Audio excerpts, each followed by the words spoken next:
A poor girl and her little brother pray in church, asking for a father. A billionaire overhears everything. What happens next is unbelievable. The rain poured relentlessly that autumn afternoon. Ethan Miller quickened his pace, heavy drops soaking his designer suit. He hadn't brought an umbrella. The sky had been clear when he left the office. Typical, unpredictable, like everything in his life lately. At 40, Ethan had built a financial consulting empire. Penthouse apartment, imported car, a solid bank account. Everything except companionship. The silence of his apartment sometimes screamed louder than any city noise. The old church emerged like a beacon among the grey buildings. He wasn't religious, far from it, but the roof offered shelter, and that was enough. He pushed open the heavy wooden door, and the sound of the rain faded behind him. The interior was shrouded in gloom, lit only by a few candles and the timid light filtering through the stained glass windows. He took off his soaked coat, ran a hand through his damp hair and took a deep breath. The scent of old wood and beeswax filled his lungs. That's when he heard it, a whisper, almost imperceptible. Ethan narrowed his eyes, focusing towards the altar. Two small silhouettes knelt on the steps, hands clasped. Children, alone. He approached with silent steps, trying not to interrupt what seemed to be a solemn moment. The closer he got, the more details he could make out. A girl with disheveled brown hair, perhaps 5 years old, and a smaller boy, probably 3, with the same hair color. Both wore dirty, worn clothes, no coats despite the biting cold. God, I just wanted to say we're still waiting. The girl's voice was clear, resolute. I know you're busy taking care of everyone, but could you please send us a dad? He doesn't have to be perfect, just someone who has a warm place for us to sleep, and food for Kai. He's really hungry. The boy opened his eyes, looked at his sister and closed them again, squeezing his small hands tightly. Mommy said you always listen, the girl continued. So we'll wait here, thank you in advance. Ethan felt a tightening in his chest, something strange, almost forgotten. Compassion. No, he wasn't like that. Years in the corporate world had hardened his emotions, decisions based on logic, not feelings. That's what made him successful. Are you two okay? The words escaped before he could stop them. The children turned, startled. The boy clutched his sister's hand tightly. The girl positioned herself slightly in front of him, protective. Sorry. Ethan raised his hands in a gesture of peace. I didn't mean to scare you. The girl studied him with suspicious eyes. Green eyes, deep with a maturity no 5-year-old should possess. It's okay, she finally replied. We're just praying. Where are your parents? Ethan asked, looking around as if expecting an adult to emerge from the shadows. The silence that followed was heavy. The girl lowered her gaze. Mommy went to heaven, she said simply, 3 weeks ago. And your dad? We never met him, she shrugged. It was just us and Mommy. Ethan felt his stomach drop. Who's taking care of you now? No one yet, the girl replied with disconcerting honesty. But we're asking God to send someone. The boy, Kai she had called him, began to cough, a worrying sound coming from deep within his small chest. Are you alone on the streets? Ethan couldn't hide the disbelief in his voice. The girl nodded as if it were just a fact of life. But not for long. Mommy always said God sends angels when we need them most. Ethan felt a surge of anger. Anger at the system that allowed children to be left helpless. Anger at life's injustice. Anger at himself for caring, when for years he had tried not to get involved. What's your name? He asked, crouching down to their level. Julia, she replied. And this is my brother, Kai. He doesn't talk much to strangers. The boy huddled even further behind his sister, large, frightened eyes fixed on Ethan. Have you eaten today? Ethan asked, though he already knew the answer. Julia hesitated. A little. A lady gave us half a sandwich this morning. Half a sandwich for 2 all day. Ethan looked out the window. The rain had worsened, turning into a furious downpour. Thunder echoed outside. It was then that something inside him, something long dormant, stirred. A decision that didn't pass through reason, pros and cons, calculated risks. A decision that came from a place he no longer knew existed. Would you like to come with me? The word sounded strange in his own ears. I have warm food at my place, and it's dry. Julia narrowed her eyes, suspicious. Mommy said never to go with strangers. Your mom was right, Ethan agreed, impressed by the girl's caution. That's very sensible. He took his wallet from his pocket and showed his ID. My name is Ethan Miller. I work in an office nearby. I won't hurt you, I promise. I just want to help until this rain passes. Julia studied the document seriously, as if she could truly understand all the information contained within. Then she looked at her brother, who was trembling slightly. It's raining a lot, she finally said, and Kai is cold. Another thunderclap shook the church windows. Kai flinched, startled, and Julia hugged him. So you can trust me, Ethan said, surprised by his own sincerity. I promise. Julia hesitated for another moment, then nodded slowly. Okay, Mr. Miller, we'll go with you, but only until the rain stops. Ethan smiled, relieved. Deal. He took off his still damp coat and placed it over the children's shoulders, covering both at once. Let's run to my car. It's the black one right there. Kai looked at his sister, who nodded in confirmation. He then extended his thin arms towards Ethan, a silent request to be carried. Ethan hesitated for only a second before picking him up. The boy weighed alarmingly little. He held Julia's hand with his free hand. On three we run, okay? 1, 2, 3. The three dashed out into the rain, Julia clinging to Ethan's hand, Kai secure in his arm. In seconds they were in the car, soaked, but laughing at the small adventure. As he drove home, Ethan watched the two children in the back seat through the rearview mirror. Julia pointed at buildings through the window, explaining something to her brother in a low voice. Kai listened intently, large eyes absorbing everything. Do you live around here? Ethan asked. Julia shook her head. We lived far away by bus, but after Mommy left we couldn't stay there anymore. Why not? The landlord said we had to leave, she explained simply. He looked sad, but he said those were the rules. Ethan gripped the steering wheel. Evicted, children evicted. And there was no one who could help? Family, your mom's friends? Julia looked out the window. Mommy always said it was just the three of us against the world. Ethan felt the weight of those words. 3 against the world. Now just 2, small and defenseless. They entered the underground parking garage of Ethan's building. The doorman looked curiously at the children, but said nothing more than a polite, "Good evening, Mr. Miller." In the elevator, Julia held her brother's hand tightly.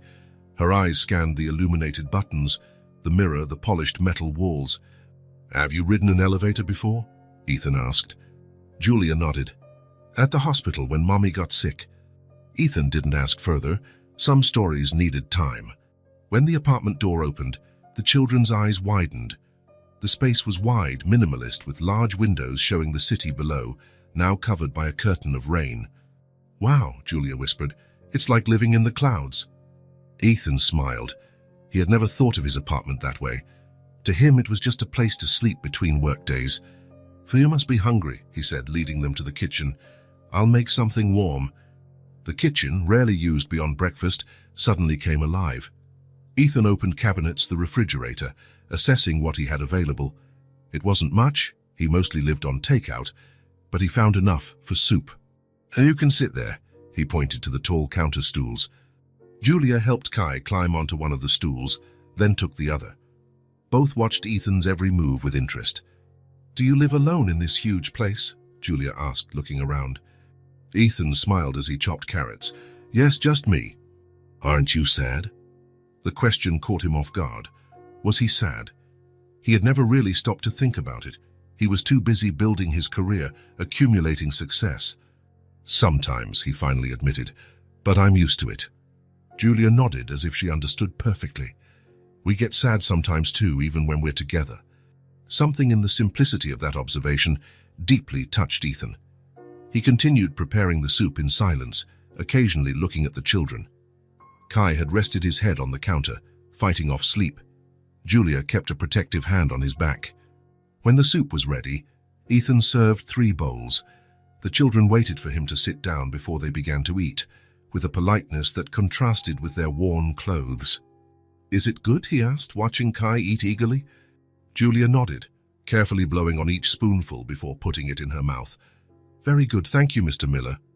After the meal, Ethan realized they needed a bath. Their clothes were not only wet from the rain, but permeated with the dirt of days on the streets. "I think you'd like a warm bath. Then we can see what to do with these clothes." Julia looked at her own hands. "We're really dirty, aren't we?" There was shame in her voice. Ethan felt his heart clench. "Nothing water and soap can't fix," he replied gently. "Come on, I'll show you where the bathroom is." The guest bathroom had a bathtub Ethan had never used. He turned on the faucets, adjusted the temperature, and added a little liquid soap to make bubbles.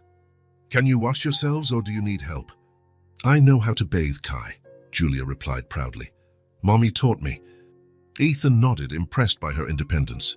"Great. I'll leave towels here. Call me if you need anything." While the children bathed, Ethan faced a new problem: clothes. Obviously, he had nothing their size. He found 2 of his t-shirts that would serve as improvised nightgowns.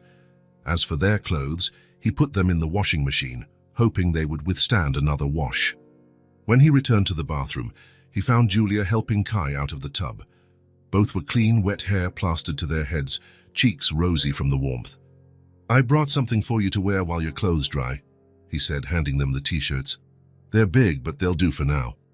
Julia accepted the clothes with a shy smile. "Thank you." Ethan stepped out to give them privacy and went to prepare the guest room. He changed the sheets, found more blankets in the closet, and turned on the heater. The storm continued outside, occasional lightning illuminating the night sky. When he returned to the living room, he found the children waiting, lost in the enormous t-shirts that reached their ankles. Kai held Julia's hand, eyes heavy with sleep. "Come on, I've prepared a room for you." He led them down the hall to the guest room. Julia stopped at the door, looking at the large bed with wide eyes. "All this for us?" Ethan nodded. "It's just for tonight until the rain stops." Julia led her brother to the bed and both climbed on with some difficulty due to the height of the mattress. They sat in the middle, looking tiny in that space. "Are you comfortable?" Ethan asked, adjusting the blankets. Julia nodded, helping Kai lie down. The boy was already almost asleep. "Mr. Miller," she called as he was about to leave, "do you think God sent you today to be our dad?" The question caught him off guard. He didn't know how to answer. He hadn't believed in God for many years. "I don't know, Julia. Maybe it was just a coincidence." Julia smiled, a smile too wise for her age. "Mommy said coincidence is just God's way of doing miracles without signing his name." Ethan smiled at the phrase. "Your mom seemed like a very wise woman." "She was," Julia said, lying down next to her brother. "Good night, Mr. Miller, and thank you." "Good night, Julia. Good night, Kai." Ethan closed the door partially, leaving a sliver of light from the hallway. He stood there for a moment, listening to the children's whispers. "We're safe here, Kai." Julia's voice was soft. "Mr. Miller is nice." There was a moment of silence, then her voice again, even softer. "Thank you, God. We're not on the street anymore." Ethan stepped away from the door, a lump in his throat. He went to the living room window, watching the rain that showed no signs of letting up. What was he doing? Taking unknown children into his home? It was crazy, reckless, completely out of his methodical and rational character. Early tomorrow morning, he decided, he would call the authorities, social services, someone who knew what to do with orphaned children. It was the correct procedure, the logical path. He quietly returned to the bedroom door. Julia and Kai slept embraced, as if even in sleep they needed to protect each other. Their expressions were peaceful, perhaps for the first time in weeks. Something stirred within Ethan, a feeling he couldn't name, that he didn't want to name. "It's just for one night," he murmured to himself, as if he needed to convince himself, "just until the rain stops." But as he returned to the living room, he knew he was lying to himself. The rain would eventually stop. What had begun there would not. Ethan woke to a stubborn ray of sunshine piercing through the poorly closed curtain. For a moment, he felt the familiar sensation of Sunday mornings, the silence of the apartment, the promise of a day without commitments, the comfortable solitude that had become his constant companion. Then he heard it, a muffled giggle, a child's voice whispering. And it all came back, the church, the rain, the children. He sat up in bed, rubbing his face. What time could it be? The clock on the nightstand read 7:32. Too early for a Sunday, but his body was already alert, as if it knew something important had changed. He put on a robe over his pajamas and walked silently to the guest room. The door was ajar. He peeked through the crack. Julia and Kai were sitting in the middle of the bed, playing with the pillows. They had made a sort of fort, covering themselves with the sheet like a makeshift tent. Kai laughed as Julia made funny faces, a moment of pure childhood, as if they weren't carrying the weight of the world on their small shoulders. Ethan backed away without a sound, not wanting to interrupt that bubble of normalcy. In the kitchen, he began to prepare breakfast: eggs, toast, orange juice, things he rarely consumed on weekdays, when strong coffee and a cereal bar were usually enough. The aroma of food must have spread through the apartment, because soon he heard light footsteps approaching. "Good morning, Mr. Miller." Julia appeared at the kitchen door holding Kai's hand. The borrowed t-shirts still served as improvised nightgowns, dragging on the floor. Their hair was disheveled, but their clean, rested faces looked different from the night before. "Good morning," Ethan replied, surprised by his own smile. "Did you sleep well?" Julia nodded. "The bed is very soft. It feels like sleeping on a cloud." "That's good. I'm making breakfast. Do you like scrambled eggs?" "We eat anything," Julia replied pragmatically. Then, as if remembering her manners, she added, "But eggs are very good, thank you." Kai timidly approached the stove, stretching on tiptoes to peek into the pan. "Want to see how it's made?" Ethan asked, surprising himself with the offer. The boy nodded, big eyes fixed on the frying pan. "Come here." Ethan grabbed a chair and positioned it near the stove. "Stand up here to see better, but don't touch, it's hot."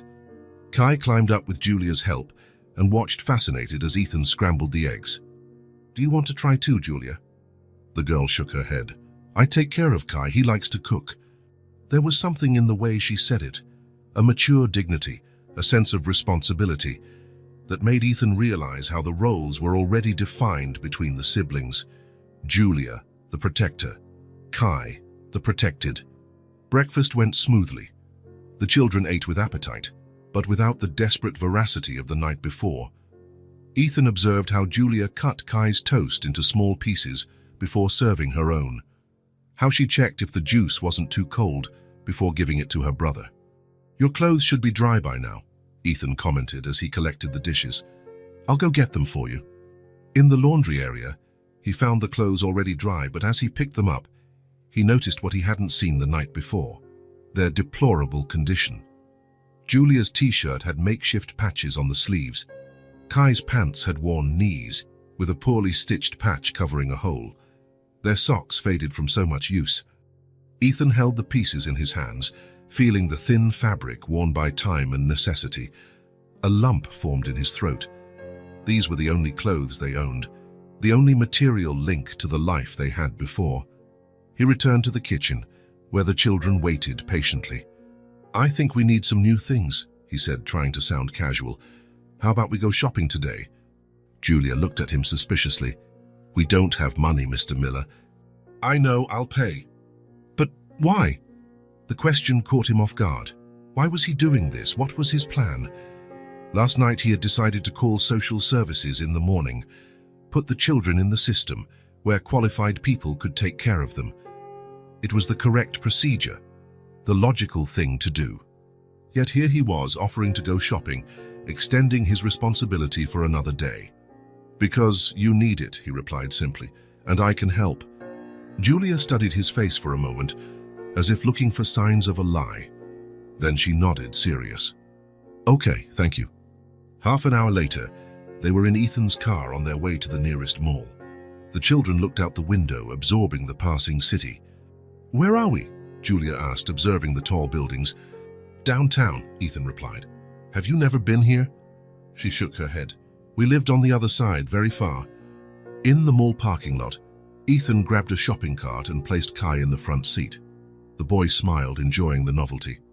"Where do we start?" Ethan asked, realizing he had no idea what children needed. "I don't know," Julia shrugged. "Mommy bought our stuff, we just went along." Ethan nodded, realizing he was on his own for this mission. "Let's start with clothes then." In the children's store, Ethan felt completely lost. So many sizes, styles, colors. How to know what fit, what was appropriate? A saleswoman approached, smiling at his obvious discomfort. "Can I help you?" "Please," Ethan replied, grateful. "I need everything, actually, for both of them." The woman looked at Julia and Kai, then at Ethan, an unasked question in her eyes. "They're my—" He hesitated. "I'm looking after them for now." The saleswoman nodded, asking no further questions. Let's see what we have then. How about we start with the basics? T-shirts, pants, pajamas, underwear. Julia watched the interaction with keen eyes, always holding Kai's hand, who seemed fascinated by the vibrant colors of the store. The next hour was a whirlwind of fitting rooms, sizes, and decisions. Ethan let Julia choose the colors, only checking if the pieces fit. Kai got T-shirts with dinosaur and car designs, while Julia preferred softer tones, purples and light blues. "Is this enough?" Ethan asked the saleswoman, looking at the pile of clothes already separated. "Well, they need coats too, and new shoes," she replied, discreetly glancing at the children's worn sneakers. Julia held a purple T-shirt against her chest, as if she feared someone would take it. "Can we really take all this?" she asked in a low voice. "Of course," Ethan replied, "and whatever else is needed." When they left the store, Ethan's arms were loaded with bags. Clothes, shoes, socks, even some toys he had insisted on buying when he saw Kai's eyes light up as they passed the section. "Now we need groceries for the house," he said, guiding them to the mall's supermarket. In the supermarket, Ethan realized his bachelor apartment had practically nothing suitable for children. He filled the cart with fruits, vegetables, cereals, cookies, juices, milk, meats, everything he thought might be necessary. "What do you like to eat?" he asked, realizing he still knew so little about them. "Pasta with red sauce," Kai replied, surprising Ethan. It was the first time the boy had spoken directly to him. "Pasta is great," Ethan smiled, putting several packages in the cart. "What else?" "Bananas," Kai continued, pointing to the fruit section. "He loves bananas," Julia explained. "Mommy always bought them when she could." Ethan placed a bunch in the cart. "And you, Julia, what do you like?" The girl thought for a moment. "Hot chocolate on cold nights." Ethan's chest tightened. Such a simple, basic desire. "Hot chocolate it is," he promised, adding chocolate mix and more milk to the cart. Back at the apartment, the three carried the bags inside. Kai insisted on helping, carrying a light bag of bananas, his newly acquired treasure. "Where do we put everything?" Julia asked, looking around. "We'll organize it together," Ethan replied. "The clothes can go in the room where you slept, the food in the kitchen." They worked as a team, unpacking, organizing, finding places for each item. Julia carefully folded the new clothes as if they were fragile treasures. Kai hugged a plush dinosaur Ethan had bought, refusing to let go even while helping. When they finished, Ethan made sandwiches for lunch. Simple but fresh and tasty. They ate in the living room, sitting on the soft rug, because Julia mentioned she liked picnics. It was there, during that impromptu picnic, that the conversation took a deeper turn. "Mr. Miller," Julia began, carefully holding half of her sandwich, "are you going to call the men who take children away?" The question caught Ethan off guard. "What men, Julia?" "The government ones, who take children who don't have parents." Her green eyes were serious, direct. "We met a girl on the street. She said she was taken 3 times. Ethan felt a weight in his stomach. That was exactly what he had planned to do, call social services. But hearing Julia talk like this, "Why do you ask?" Julia shrugged, trying to appear indifferent, but Ethan perceived the fear behind the gesture. "Just to know, so we can prepare." "Prepare?" "Yeah, in case we have to go to different places." Ethan felt as if he had been punched. The idea of separating the siblings had not even crossed his mind. "Does that happen?" he asked, though he already knew the answer. Julia nodded. "The girl we met, she had a little brother. They went to different homes." Kai moved closer to his sister, as if he sensed the tension of the conversation. Julia automatically put her arm around him. "We promise not to be any trouble," she continued, her voice small but determined. "I'll take care of Kai, he hardly makes any noise, and we can sleep anywhere. It doesn't have to be the big bed." Ethan felt his throat close. How to explain to a 5-year-old the complexity of the foster care system, the legal issues, his own lack of qualifications to care for children?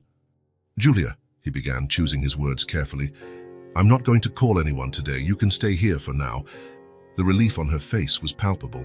"Really? Really? Now could you tell me a little more about yourselves, about your mom?" Julia hesitated, looking at her brother. After a few seconds, she nodded. "What do you want to know, Mr. Miller?" "What happened to her? How did you end up alone?" Julia took a deep breath, as if gathering strength. She put the unfinished sandwich on the plate and settled onto the rug. "Mommy's name was Helena Smith," she began. the name coming out like a caress. Helena Smith. She worked in a place with lots of papers. She came home late, but she always read us stories before bed. Ethan nodded, encouraging her to continue. One day she left for work and didn't come back. Julia's voice faltered slightly. We waited a lot. Then the phone rang, and it was a man saying there'd been an accident. A car hit hers. Ethan closed his eyes for a moment, feeling the pain of that memory. Were you home alone when you found out? Julia nodded. The neighbor came. She took care of us that night. But then she said she couldn't anymore, that she had her own kids. She cried when she said that. And then? Then the landlord came. He said that without Mommy paying, we couldn't stay. He gave us 2 days. Julia traced an invisible pattern on the rug with her finger. We packed what we could carry. Photos, clothes, Kai's stuff. And we left. Where did you go? First to a friend of Mommy's house. She let us stay for 3 days. After that, it wasn't possible anymore. Julia shrugged. We understand. Adults have lives, right? They can't keep kids who aren't theirs. The simplicity of that statement broke something inside Ethan. The resigned acceptance of abandonment. After that, we stayed on the street, Julia continued, sleeping wherever we could. Sometimes on park benches, sometimes under bridges. When it rained, we looked for covered places. And food? Some people gave us. There's a bakery that throws yesterday's bread in a special bag, doesn't mix it with the trash. We learned to get it from there. She spoke without shame, just stating facts. And there are water fountains in parks. For water. Kai snuggled closer to his sister, as if the memories also affected him, even being so small. You must have been very scared, Ethan said softly. Julia was silent for a moment. Yeah, we were, but Mommy always said we were never alone, that God watched over us. So I told Kai that every night. And you, Ethan asked, who told you that?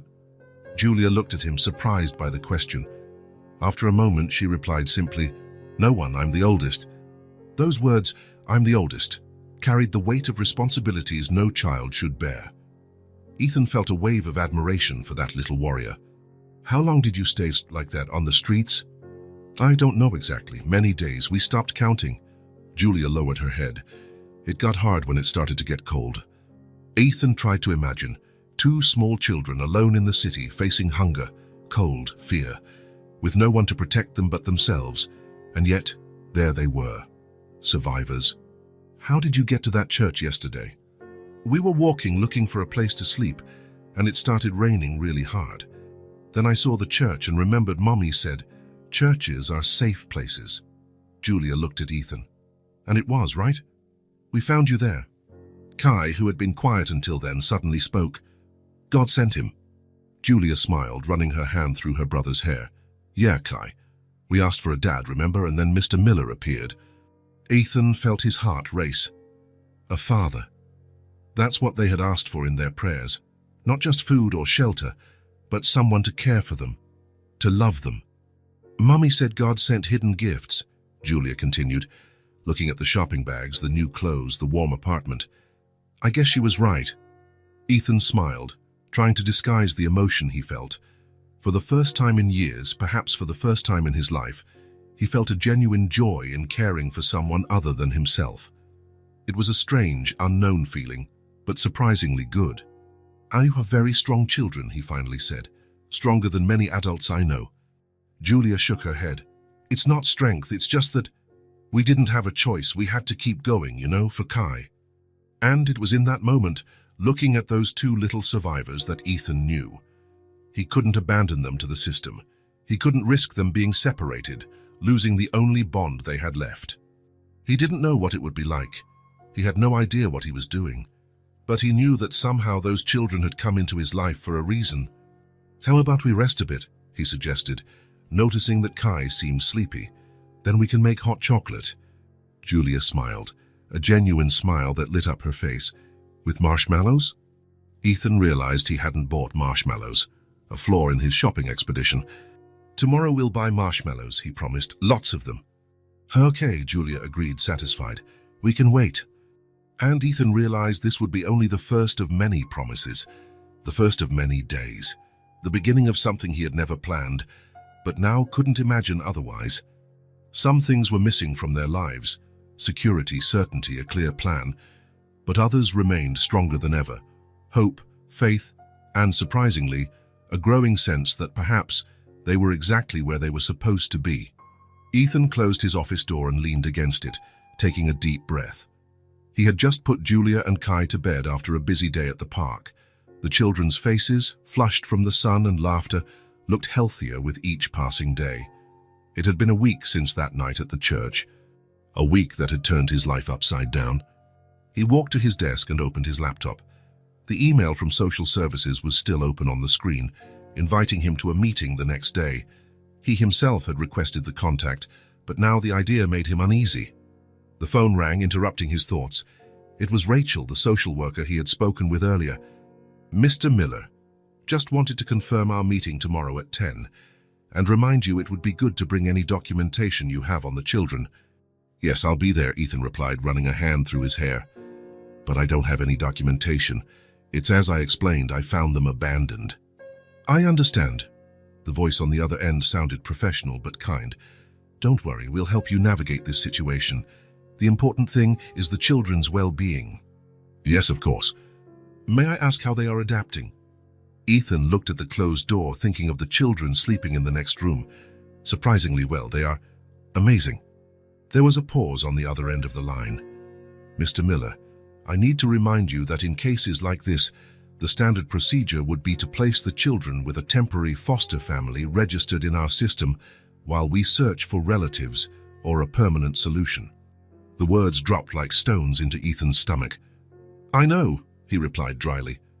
"I'm just mentioning it so you're prepared for that possibility tomorrow." After hanging up, Ethan remained still for a few minutes. Temporary family, permanent solution, cold words to describe the fate of two children who had already lost everything. He got up and went to the window. The city glittered below, indifferent to the small dramas unfolding in each apartment. For years he had lived like this, observing life from a distance, without truly participating in it. Focused on his career, on building his company, on accumulating what he thought was success. And then on a rainy night everything changed. A faint creak of the door made him turn. Julia stood at the office entrance, her hair messy from sleep, wearing the new star-patterned pajamas they had bought together. "Can't sleep?" Ethan asked softly. The girl shook her head. "I heard you talking." Ethan's heart pounded. "You heard the conversation?" Julia nodded, her green eyes too serious for a 5-year-old. "Are you going to send us away?" The direct question hit him like a punch. Ethan felt the air escape his lungs. How to explain the complexity of the situation to a child? How to say that legally he had no rights over them? "Come here," he called, sitting on the office sofa and patting the spot beside him. Julia approached with hesitant steps and sat down, maintaining a small distance. Her small hands clutched the hem of her pajamas. "Julia, the situation is complicated," he began, trying to find simple words. "When children are without parents, there are special people whose job it is to ensure they are safe and well cared for. Like you're doing," she said softly. Ethan felt a lump in his throat. "Yes, like I'm trying to do, but these people have to follow rules. I can't just keep you without going through certain procedures." "Why not? We're happy here." The simplicity of the question completely disarmed him. Why not, indeed? Why did the system have to be so complicated when the solution seemed so clear? Two children needing a home, a man with space, resources, and surprisingly, the will to care for them. "I'm happy with you here too," he admitted, realizing the truth in those words only as he spoke them. "Happier than I've been in a long time." "Then why do we have to go?" "I didn't say you have to go," Ethan replied, choosing his words carefully. "I said I need to talk to these people about what happens now." Julia looked down at her small hands. "We might be separated from Kai. I heard you talking." Ethan closed his eyes for a moment, feeling a wave of protectiveness he had never experienced before. The idea of Julia and Kai being separated, sent to different homes, was unbearable.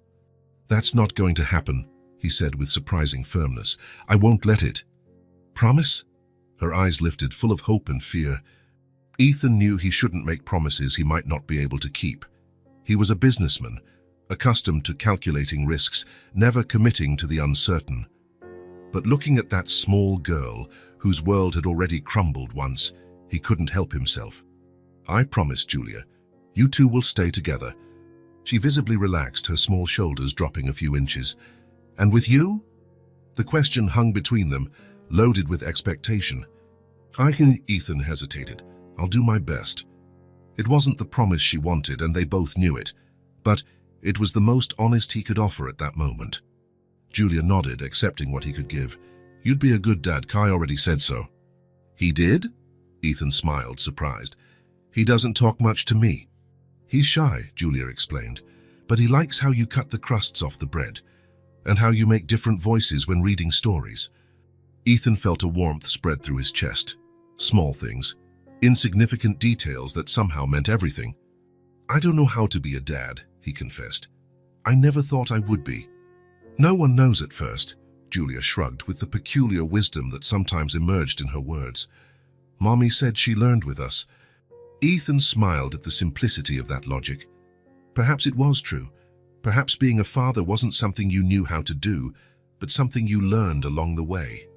"It's late," he said gently. "You should go back to bed. We have an important day tomorrow."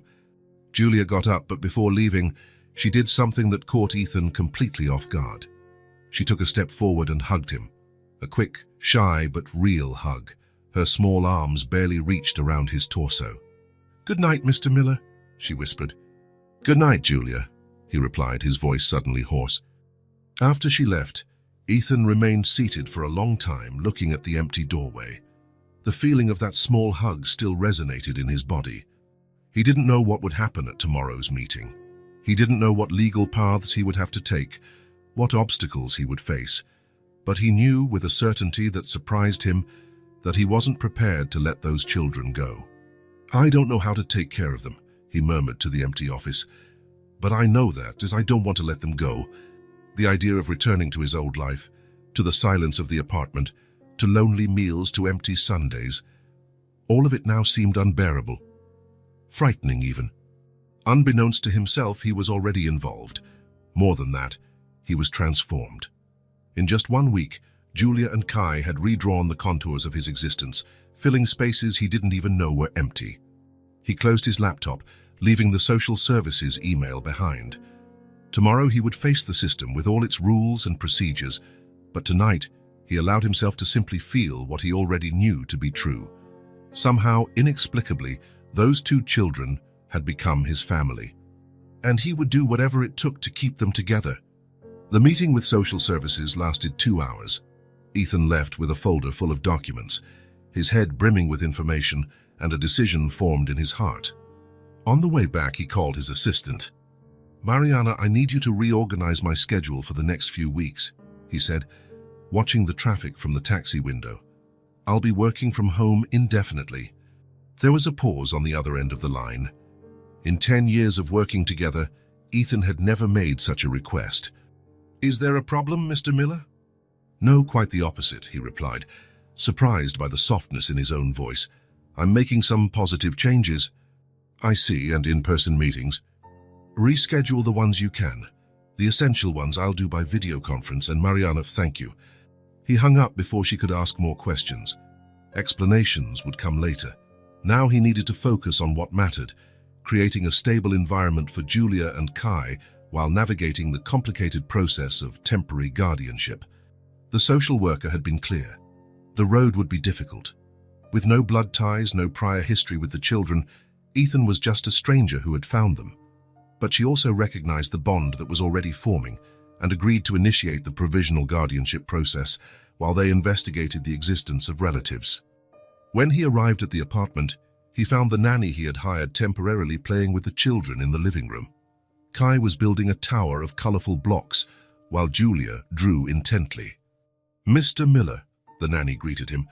"Everything went well today. They had lunch, played, and Kai even took a nap after lunch."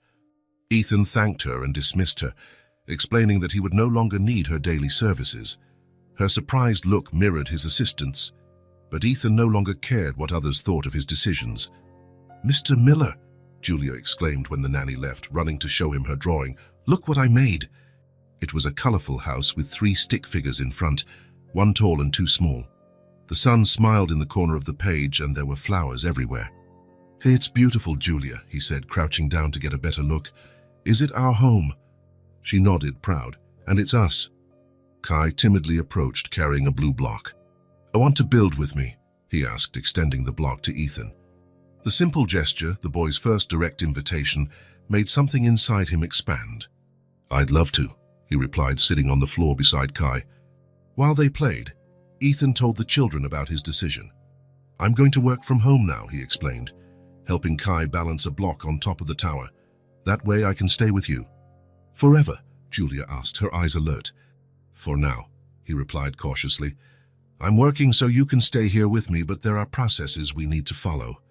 "Processes," Julia repeated the word, testing it on her tongue. "Are they boring adult things?" Ethan laughed. "Yes, exactly that." That night, after the children were asleep, Ethan examined his office with new eyes. The space needed to be reorganized to accommodate his new routine. He moved the desk closer to the window, creating an open area where the children could play while he worked. He installed a small low bookshelf for the toys and books they had bought. The next day he woke up early and prepared breakfast before the children woke up. The kitchen, once a place for quick, functional meals, transformed into an experimental lab. He found a pancake recipe online and tried to make them in animal shapes. The result was disastrous. They looked more like amorphous blobs than the bunnies and bears he intended. But when Julia and Kai came to the kitchen, their eyes shone with admiration. "Wow," Julia exclaimed. "You made that for us?" "I tried," Ethan admitted, pointing to the strange shapes. "This was supposed to be a bunny, but I guess it looks more like a... well, I don't know what it looks like." Kai picked up one of the pancakes and held it, examining it seriously. "It's a dinosaur," he declared, with the absolute certainty only a 3-year-old could possess. The three laughed, and something in that moment, the morning light streaming through the window, the sweet smell in the air, the genuine laughter, made Ethan realize his apartment had never felt so much like a home as it did at that instant. The days turned into a new routine. Ethan woke up early, prepared breakfast, and then worked in his adapted office while the children played nearby. Surprisingly, they respected his space when he was in virtual meetings, thanks to a simple system Julia had proposed. A red sign on the door meant, "Quiet, important meeting," while green indicated they could enter. Afternoons were dedicated to activities together. Ethan discovered a new world of playgrounds, libraries with story time, and museums with children's programs, places that had always existed in his city, but that he had never noticed. The apartment, once minimalist and orderly, gained new contours. Colorful drawings adorned the refrigerator, held by fruit-shaped magnets. Toys appeared in the most unexpected places. A plastic dinosaur on the bookshelf, colorful blocks under the sofa, crayons scattered on the coffee table. At first the chaos bothered him. Ethan had always been methodical, organized, but gradually that disorder came to represent life, presence, the opposite of the sterile loneliness he had cultivated for years. One night, while putting away the toys scattered around the living room after the children were asleep, Ethan realized he was smiling. The task, which should have been tedious, brought him a strange satisfaction. Every toy car, every doll, every storybook was a reminder that he was no longer alone. The nights brought another surprising change. Ethan slept better. Before, he would spend hours tossing and turning in bed, his mind racing with work worries, contracts, goals. Now he fell asleep almost immediately, exhausted from the energy spent with the children, but with a good, satisfied exhaustion. Sometimes he would wake up in the middle of the night and walk silently to the children's room. No longer the guest room, but their room, with freshly painted light blue walls and glowing stars on the ceiling.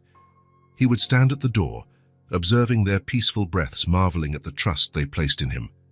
On one of those nights, he saw that Julia was awake, looking at the ceiling. "Can't sleep," he whispered, entering the room.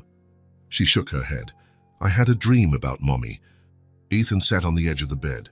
"Want to tell me about it?" "She was in a beautiful garden," Julia said softly so as not to wake Kai, "and she was smiling at us. She said we were safe now." Ethan felt a lump in his throat. "That sounds like a good dream." "It was," she agreed. "Mr. Miller." "Yes?" "Do you think Mommy would be happy we're with you?" The question caught him off guard. He thought of the responsibility he had taken on, caring for someone else's children he had barely known for a few weeks. "I hope so, Julia," he replied honestly. "I'm trying my best." She smiled in the dark. "I think she'd like you. She always said she liked people who tell the truth." Ethan smiled back, touched by the comment. "Try to sleep now. Tomorrow we have that aquarium visit, remember?" Julia nodded and closed her eyes. Ethan waited until her breathing became regular before quietly leaving. Back in his room, he sat on the edge of the bed and thought about the changes of the last few weeks. The silence of his apartment, once oppressive, now had a different quality. It was a living silence, full of promises of the noise that would come in the morning. "Their presence, it makes the silence feel like music," he murmured to himself, surprised by the poetic thought that would never have occurred to the old Ethan. Weeks passed, and small daily miracles began to happen. The first was on a trip to the grocery store. As they crossed the street, Julia reached out and held his hand, naturally, without hesitation. The gesture caught him so off guard that Ethan almost stopped in the middle of the crosswalk. It was the first time she had initiated physical contact without it being a practical necessity. Then came Kai's smile. The boy was still the more reserved of the two, observing the world with large, thoughtful eyes. But one afternoon, when Ethan entered the room to call him for a snack, the boy's face lit up with a spontaneous, pure smile, just from seeing him at the door. And then, one Sunday morning, while they were making pancakes together in the kitchen, Ethan had considerably improved his culinary skills. Julia said something that made him freeze in place. "Did you know Luna from my class has two dads?" "Is that so?" Ethan replied, flipping a pancake. "Uh-huh. She said one is her real dad and the other is her heart dad." Ethan felt his heart race. "And what did you think of that?" Julia shrugged, spilling more flour on the counter than in the bowl. "I thought it was cool, she's lucky." The conversation shifted to another topic, but the word stayed with Ethan. Heart dad. Was that what he was becoming? The idea, which should have scared him, brought a strange sense of comfort. In the office, his colleagues noticed the change. In video conferences, they commented on how he seemed different, more relaxed perhaps, more human. Ethan attributed it to the new routine, to working from home, without mentioning the children. He wasn't ready yet to explain the complex situation to people who knew him only as the focused and sometimes ruthless executive. Mariana, his assistant, was the first to find out when she needed to deliver urgent documents to his home. "I didn't know you had children, Mr. Miller," she commented, surprised to see Julia coloring at the coffee table. "It's a long story," he replied, signing the papers. "I'm temporarily looking after them." But temporarily no longer seemed like the right word. Each day made it clearer that the arrangement was transforming into something permanent, in their hearts, if not yet on paper. The legal process moved slowly. The social worker made regular visits, assessing the conditions, talking with the children, checking their progress. Ethan had hired an adoption lawyer, determined to do everything right. "It will be a long journey," the lawyer had warned, "especially without prior family ties. But we have good arguments. The established bond, your stable financial situation, the fact that the children are thriving under your care." And they were indeed. Julia, once so serious and suspicious, now smiled more easily, played with other children at the park, talked about school friends.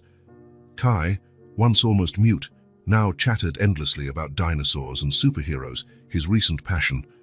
One quiet afternoon, while the children napped after a busy morning at the park, Ethan sat on the balcony with a cup of coffee. From there, he could see the city stretching out in the distance, the same view he once contemplated alone, with a mixture of pride and emptiness. Now the feeling was different. The apartment behind him was no longer just a symbol of success, but a home, a place where laughter echoed, where little feet ran from one room to another, where pancakes were made in strange shapes and stories were read every night. He realized he no longer remembered what his life was like before them. Or rather, he remembered, but that existence now seemed to belong to someone else, someone more solitary, more closed off, someone he no longer had an interest in being. The phone rang, pulling him from his thoughts. It was the lawyer with updates on the process. "Good news," the voice on the other end said. "We haven't located any immediate relatives. That simplifies our path to permanent adoption. Permanent adoption. The words echoed in his mind long after he hung up. That's what he wanted, he realized. Not just temporary guardianship, not just caring for them for now. He wanted to be a father, their father specifically, to those two children who had transformed his world. When they woke from their nap, Ethan was waiting with cookies and milk in the kitchen. He watched them as they ate, chatting animatedly about their dreams. "I dreamed I had a giant dog and we flew on it," Kai explained, wide gestures accompanying the fantastic story. "That would be cool," Ethan commented, smiling. "Maybe not a giant dog, but a normal dog, who knows?" Their eyes both widened. "Can we have a dog?" Julia asked, incredulous. "Well, not now," Ethan clarified. "But in the future, who knows, if you stay here permanently." Julia put down her cookie, suddenly serious. "You want us to stay permanently?" The question hung in the air, charged with hope and fear. Ethan realized it was time to be completely honest with them and with himself. "Yes," he replied, surprised by the firmness in his voice. "I very much want you to stay. I'm working with people who will help us make this official." Julia and Kai exchanged glances, a silent communication only siblings understand. "We want to stay too," Julia finally replied, speaking for both of them as always. "But can we keep Mommy's name too?" "Of course," Ethan answered, touched. "You can be Julia and Kai Smith-Miller. That way you'll always carry a part of her with you." The rest of the afternoon passed normally. Homework, play, bath, dinner. But something had changed, a silent certainty that hung between them, a future beginning to take shape.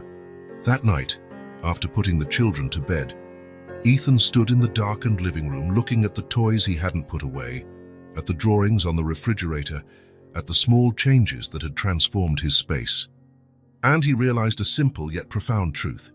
These children are healing something within me. Something he didn't even know was broken. An emptiness he had filled with work, success, possessions. Now that space overflowed with something more valuable. Connection, purpose, love. He still didn't call them his children out loud. He still didn't hear the word dad from their lips. These transitions would come with time, when everyone was ready.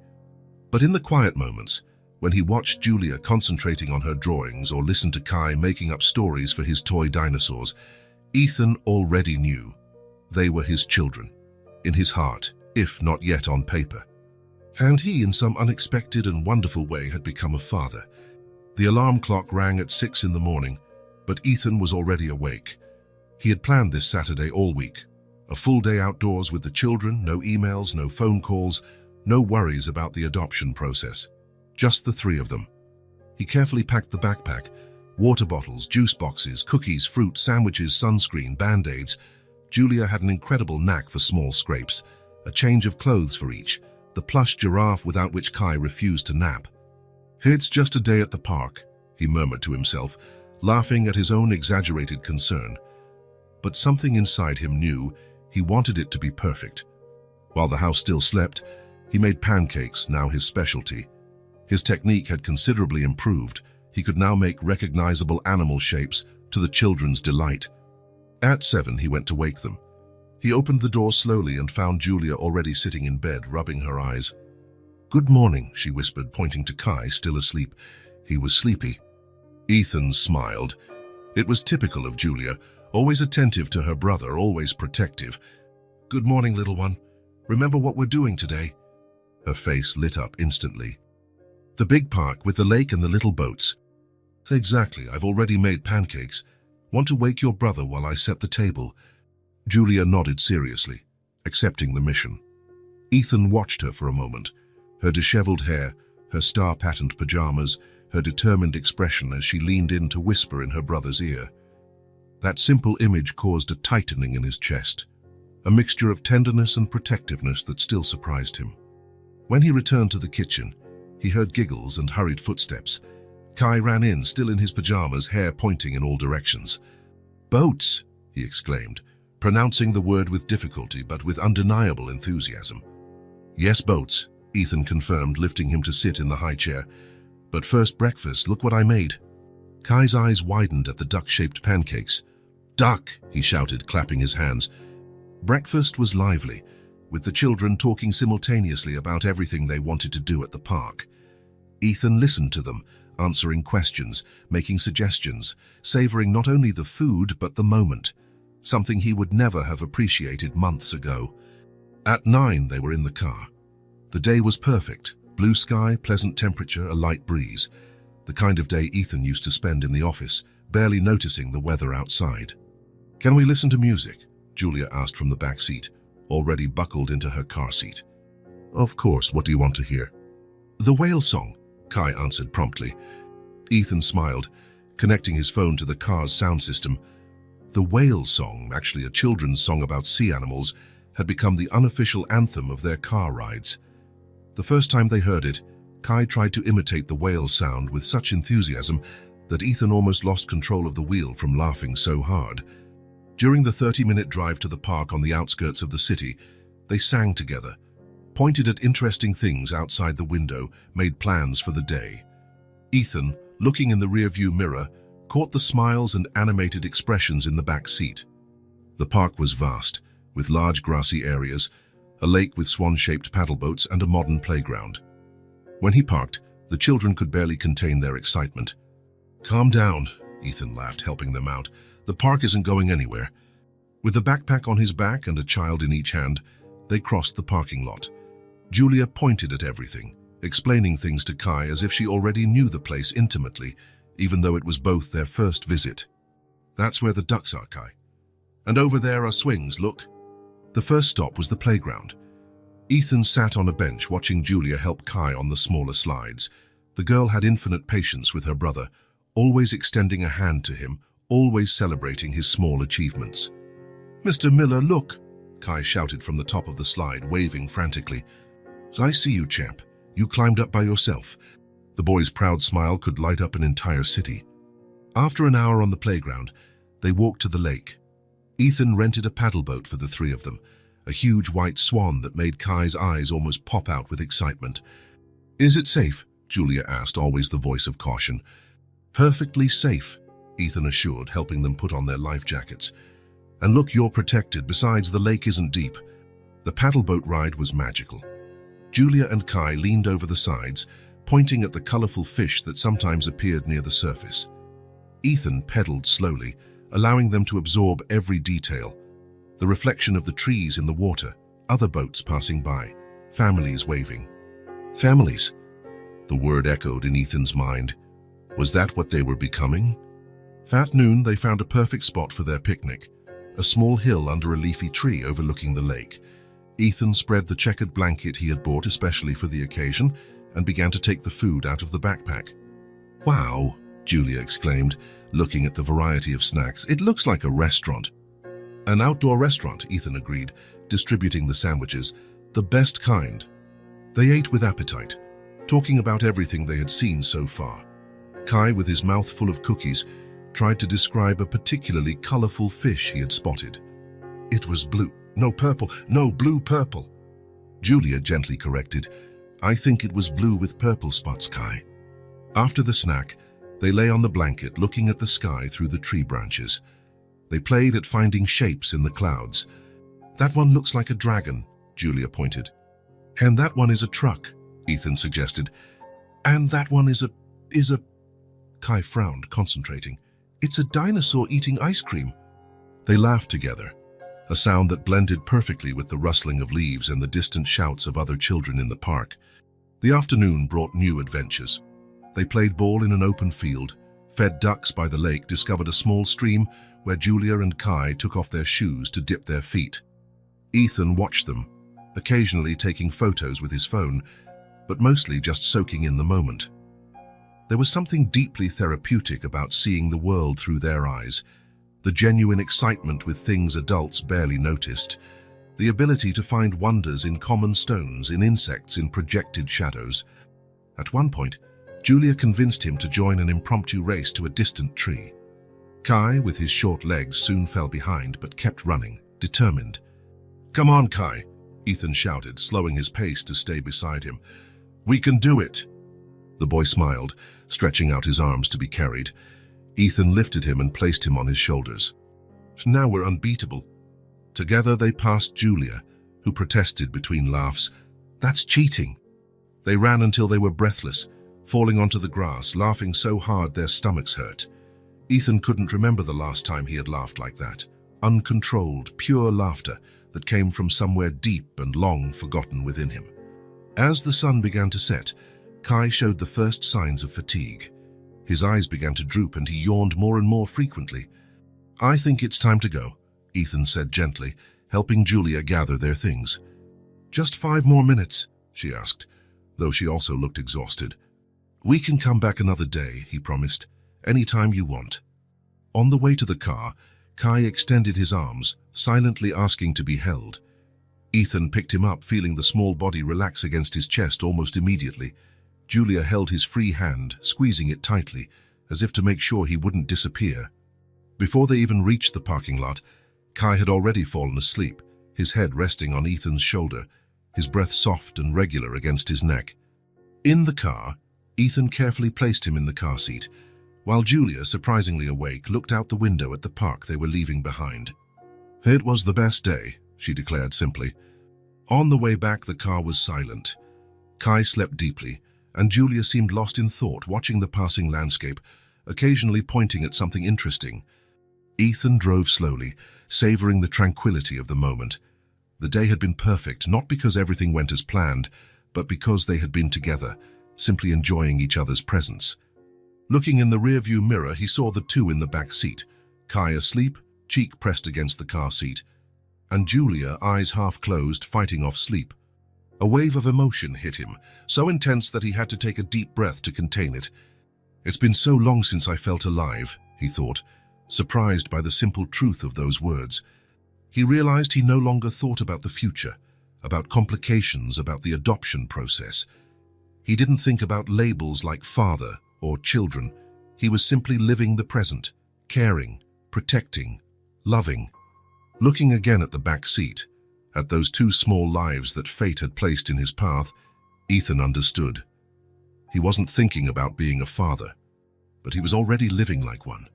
The rain tapped against the windows that Sunday afternoon, creating a gentle rhythm that cradled the apartment. Ethan sat on the living room sofa, laptop open on his lap, finishing up some work emails. On the coffee table, Julia and Kai drew, engrossed in their colorful creations. It was one of those quiet moments Ethan had learned to value. The children's silent presence, the sound of pencils gliding on paper, the feeling of companionship that filled the previously empty space. "Mr. Miller," Julia called, interrupting his thoughts. "Do you want to see my drawing?" Ethan closed his laptop and smiled. "Of course." She proudly held up the paper. It was a yellow house with 3 figures in front, 1 tall and 2 small. The sun smiled in the corner, and there were colorful flowers everywhere. "It's our family," she explained. "Me, Kai, and you." Ethan felt a tightening in his chest. Family. The word still caught him off guard, although it was already part of his daily reality. "It's beautiful, Julia. Only Mommy is missing," she added, lowering the drawing. "But she's in heaven now." Kai, who had been quiet until then, lifted his head from his own drawing. "I want to show Mommy to Ethan," he said, his childish pronunciation still developing. Julia looked at her brother and then at Ethan, hesitant. "We have a picture of her. Can I show you?" "Of course you can," Ethan replied softly. Julia got up and ran to the room that was now officially theirs, decorated with stars on the ceiling and shelves full of books and toys. She returned moments later, holding something carefully in her small hands. "It's the only one we have," she explained, sitting beside Ethan on the sofa. "I keep it in a special place." She held out what looked like a piece of paper folded many times. Carefully she unfolded it, revealing a photograph already worn at the creases, as if it had been opened and closed countless times. "This is Mommy," she said, pointing. Ethan took the photo, and the world seemed to freeze around him. There, smiling at the camera, was Helena Smith. Older than in his memories, with soft lines around her eyes and shorter hair, but unmistakably her. The same Helena he had known in college, with whom he had shared laughter, secrets, and, for a brief period, something that could have become love.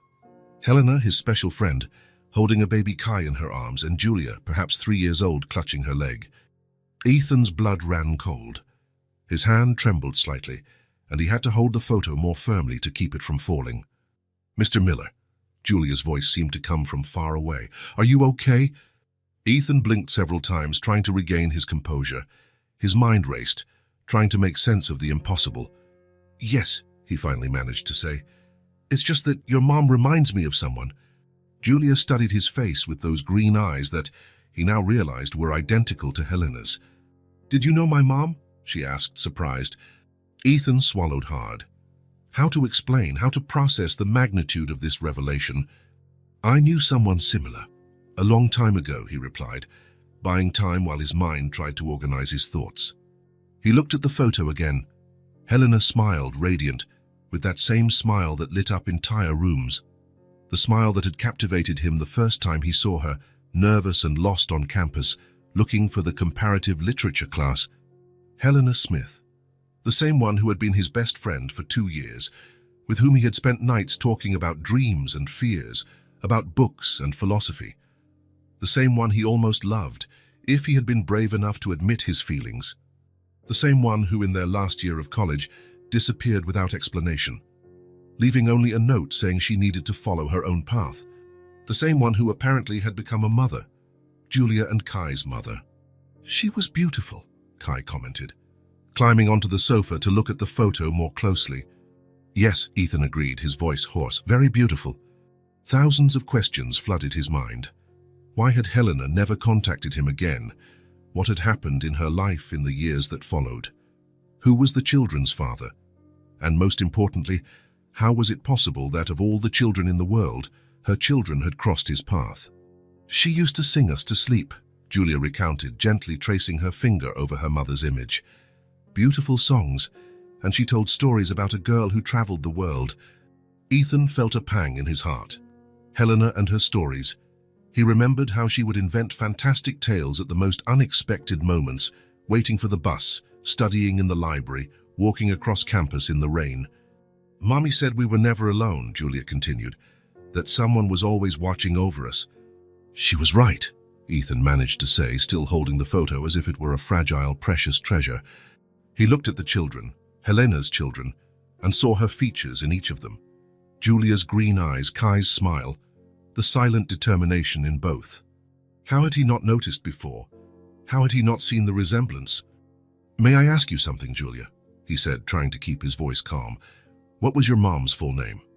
"Helena Smith," she replied promptly, but at her work they called her Mrs. Smith. There were no more doubts, it was her. "And your dad?" he asked, trying to sound casual. Julia shrugged.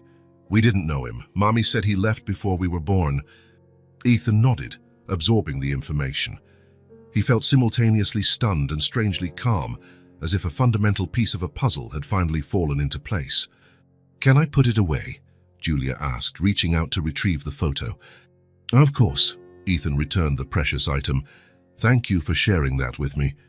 Julia folded the photo carefully, in the same way she had unfolded it, with movements that spoke of practice and reverence. It was clearly a ritual. "I look at it every night," she confided, "so I don't forget Mommy's face." Kai snuggled next to his sister. "I'm already forgetting," he admitted sadly. Ethan felt his heart clench. How could he explain to them who he was? That he had known their mother, that they had been friends, that for a brief moment they could have been more than that. "You know," Julia said, breaking the silence, "Mommy would like you." "You think so?" Ethan asked, his voice soft. She nodded with conviction. "She liked kind people, and you're kind to us."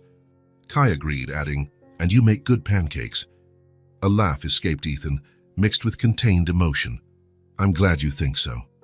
As the children returned to their drawings, Ethan remained still, stunned by the revelation. Helena. All these years, and now their paths crossed again in the most unexpected way possible. He got up and walked to the window, watching the rain that was now falling harder. Coincidence, destiny. What was the word for something as improbable as finding the children of someone who once meant so much? He remembered the night at the church, the children praying, the inexplicable impulse that made him take them home. It hadn't just been kindness or compassion. It had been something deeper, a connection he didn't understand at the time, but which now made perfect sense. He looked again at Julia and Kai, absorbed in their drawings. Helena's children. The children she had loved, raised, protected. The children who were now in his care. An absolute certainty took hold of him, pushing away all the doubts that still lingered. She would trust her children to anyone, he murmured to himself. But if they were with me, I think she would smile. The mental image of Helena smiling in approval brought a wave of peace that Ethan hadn't expected. As if somehow she knew, as if somehow she had guided her children to him. In that moment, as the rain washed the city outside and the children drew peacefully, Ethan made his final decision, no longer as a temporary guardian, no longer as someone trying to do the right thing, but as someone determined to honor a lost friendship, an unlived love, a connection that transcended time and circumstances. Ethan decides to adopt Julia and Kai, not just for them, not just for himself, but also for Helena, the woman he had never forgotten and whose children, by some inexplicable miracle, had found their way to him. The morning after discovering the photo, Ethan woke before his alarm. His mind was already alert, filled with thoughts and decisions. Helena. After all these years, the coincidence was too great to be just chance. He dressed silently and made coffee. Work emails could wait. There was something more important to do. He dialed the social worker's number and took a deep breath. Rachel Harris, the professional voice answered on the third ring. Good morning, Rachel. It's Ethan Miller. Mr. Miller, I wasn't expecting your call so early. Are the children all right? Everything is perfect, he replied, the certainty evident in his voice. In fact, I'm calling to inform you of my decision. I want to begin the adoption process. Permanent adoption, not just temporary guardianship. There was a brief silence on the other end of the line. Well, that's great news, Rachel finally responded. But I'd like to remind you that it's a significant decision. There's no need to rush, and... I know, Ethan gently interrupted. Believe me, I've thought a lot about this. In fact, I discovered something yesterday that made everything even clearer. I need to talk to you in person. There's a story I need to share. When he hung up, Ethan heard light footsteps approaching the kitchen. Julia appeared at the door, still in her pajamas, rubbing her sleepy eyes. Good morning, she murmured. You woke up early. Good morning, little one, he smiled. I have some important things to take care of today. Want to help make pancakes for breakfast? She nodded and came closer to help him. They worked side by side in comfortable silence for a few minutes. Julia, Ethan began, measuring the flour. Remember when we talked about you staying here permanently? Uh-huh, she replied, concentrating on cracking an egg. Today I'm going to talk to the people who can help us make that happen, so I can be as officially responsible for you. Forever. Julia stopped what she was doing and looked at him, her green eyes, Helena's eyes, now fully awake. Like a real dad. Yes, Ethan confirmed, exactly like a dad. She was silent for a moment. Then, to Ethan's surprise, she put the egg aside and hugged him, her small arms barely reaching around his waist. Thank you, she whispered against his apron. In Rachel's office, Ethan told her everything. About meeting Helena in college, about the special friendship they shared, about how she disappeared from his life, and how, by some inexplicable miracle, her children had found their way to him. Rachel listened attentively, making occasional notes. It's an extraordinary story, she commented when he finished. Almost hard to believe. I know, Ethan agreed. But it's true, I have photos from college. I can bring them to confirm. And most importantly, this only strengthens my decision. It's not just about giving a home to 2 children in need. It's also about honoring the memory of someone who was important in my life. Rachel nodded, understanding. I understand your motivation and I admire your commitment, but the process remains the same. Evaluations, home visits, background checks, interviews with people close to you. It's a long road. I'm prepared, Ethan assured. I'll do whatever it takes. As he left the office, he carried a folder full of forms and a list of necessary documents. The path would be long, as Rachel had warned, but for the first time in a long time, Ethan felt he was moving in the right direction. The following weeks were a whirlwind of activity. Ethan balanced work, childcare, and the demands of the adoption process with an energy that surprised even himself. He filled out forms, collected references, submitted to interviews, opened his life for evaluation. One afternoon, while organizing old documents for the process, he found a box he hadn't opened in years. Inside, among other college memories, was a yellowed photo. He and Helena sitting on the campus grass, laughing at something now forgotten. He had longer hair and a carefree smile. She wore a floral dress and had an open book on her lap. "I hope I'm doing the right thing, Helena," he murmured to the photo. "I hope wherever you are, you approve." At home, life continued its course. The children were already completely adapted to the routine, the house to him. There was no longer shyness or hesitation in their gestures. Kai sought him out when he woke from a nightmare. Julia proudly showed him every new drawing or every page she could read by herself. The bond was already formed, long before any official paper. The children looked at him with tenderness. They didn't ask, they just stayed, as if they knew they belonged there, that it was their place. One night, while reading stories to them before bed, Julia asked a question that caught him off guard. "When the process is over, what are we going to call you?" Ethan slowly closed the book. "Whatever you want to call me." "Can we call you Dad?" Kai asked, his small voice almost a whisper. Ethan's heart pounded. "If you feel comfortable with that, yes." "Not now," Julia clarified, always practical. "When it's official, to do it right." Ethan smiled, touched by her seriousness. "When it's official, then." Months passed. The process moved with the typical slowness of bureaucracy, but it moved. The social worker made regular visits, always leaving with positive reports about the environment and the children's development. "They are flourishing," she commented during one of the visits. "The difference is remarkable since the first time I saw them." It was true. Julia, once so serious and suspicious, now smiled easily and talked about school friends with enthusiasm. Kai, once almost mute, now chattered endlessly, sharing fantastic stories about his plush giraffe. Finally, after what seemed like an eternity, the day arrived. Rachel's phone call came on a sunny Wednesday. "We have a date for the final hearing, 2 weeks from today.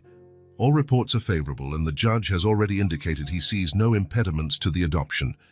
Ethan had to sit down, his legs suddenly weak. "It's really going to happen," he whispered. "Yes, Mr. Miller, it's really going to happen." That night, he told the children during dinner. He explained in a simple way that in 2 weeks they would go to a special place where a judge would make official what they already knew in their hearts, that they were a family.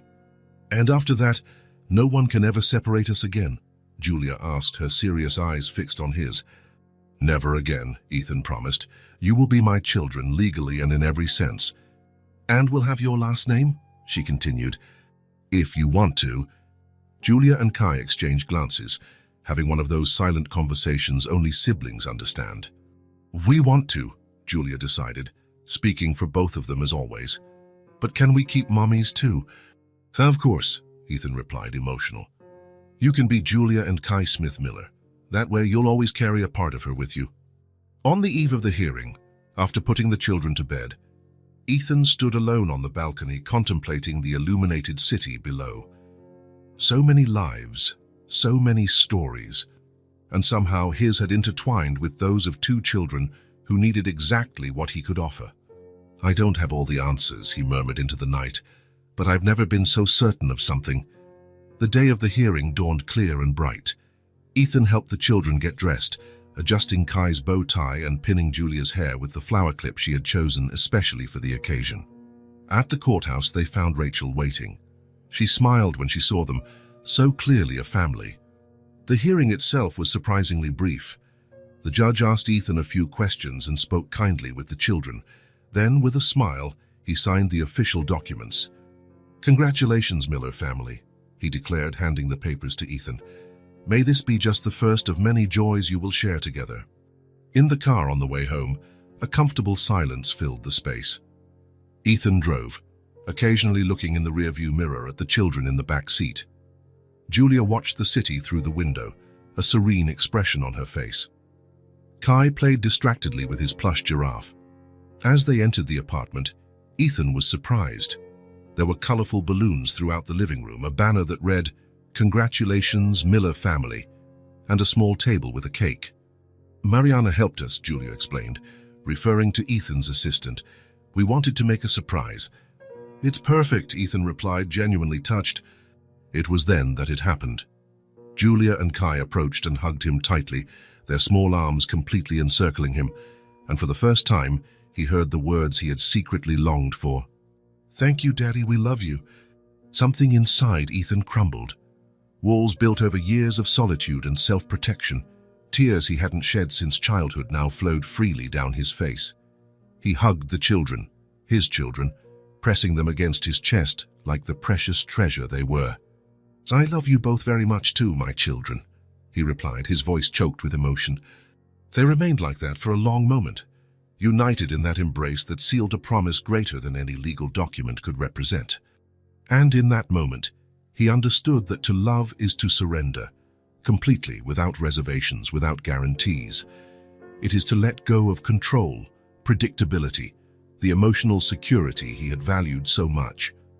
And it was worth it. Every second of uncertainty, every night of doubt, every obstacle overcome, everything had led to this moment of fullness he never imagined possible. One Sunday morning, months later, the sun streamed through the apartment windows, illuminating a scene that had become familiar. Pancakes for breakfast, toys scattered on the rug, the sweet scent of cinnamon and vanilla filling the kitchen. The house was alive, not just occupied, but truly alive, full of sounds, colors, movement. On the living room shelf, among books and small treasures collected in recent months, Helena's photo was framed. Not the old one from college, but the one Julia cherished so much. Helena smiling, with her small children in her arms. Julia paused before the photo that morning, contemplating it with her green eyes so similar to her mother's. "Mommy would like to see us like this," she said simply.